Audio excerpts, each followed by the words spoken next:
भैरवपुर गांव चारों तरफ से खेतों और जंगलों से घिरा हुआ था। गांव के बाहर एक पुराना बरगद का पेड़ था, जिसे लोग सालों से अशुभ मानते थे।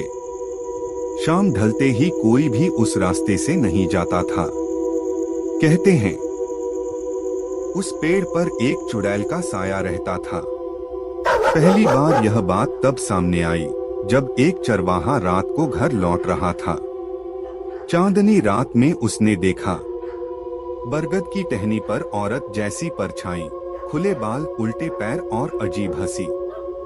अगली सुबह वह चरवाहा बुखार में तड़प रहा था और बार बार एक ही बात बोल रहा था, पेड़ पेड़ पर वो है।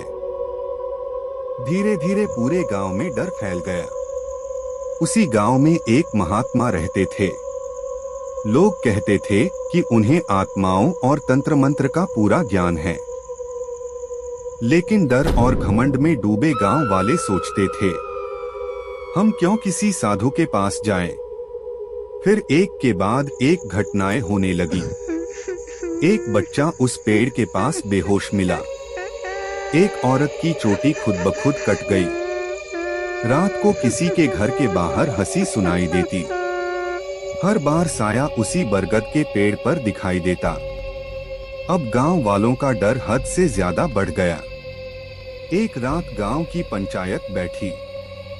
सबने एक सुर में कहा, अब बहुत हो गया, हमें महात्मा से पूछने जाना चाहिए।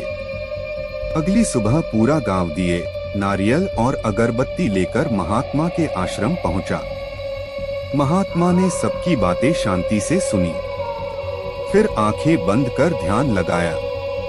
कुछ देर बाद उन्होंने गंभीर आवाज में कहा, वह चुड़ैल नहीं है, वह एक अधूरी आत्मा है जिसे इसी पेड़ में बांध दिया गया है।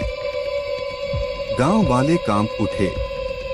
महात्मा बोले, आज अमावस्या की रात है। अगर आज कुछ नहीं किया गया तो वह आत्मा पूरे गांव पर कब्जा कर लेगी। रात होते ही महात्मा गांव वालों को लेकर बरगद के पेड़ के पास पहुंचे। चारों तरफ सन्नाटा था। अचानक तेज हवा चली, पेड़ की डालियां हिलने लगी और फिर वह साया दिखाई दिया। इस बार वह जोर जोर से हंस रही थी। गांव वाले डर के मारे पीछे हट गए। महात्मा आगे बढ़े और मंत्र पढ़ना शुरू किया। अचानक साया चीखने लगा, मुझे मत छू, यह गांव मेरा है। महात्मा ने ऊंची आवाज में कहा, सच बोल, तू कौन है? साया रोने लगा और बोला, मैं इसी गांव की बेटी थी। मुझे झूठा दोषी बनाकर इसी पेड़ से लटका दिया गया। पूरे गांव की आंखें झुक गईं। महात्मा ने मंत्र पूरा किया। तेज रोशनी हुई और साया धीरे धीरे धुएं में बदलकर आसमान में विलीन हो गया। बरगद का पेड़ शांत हो गया। सुबह गांव में फिर से रौनक लौट आई।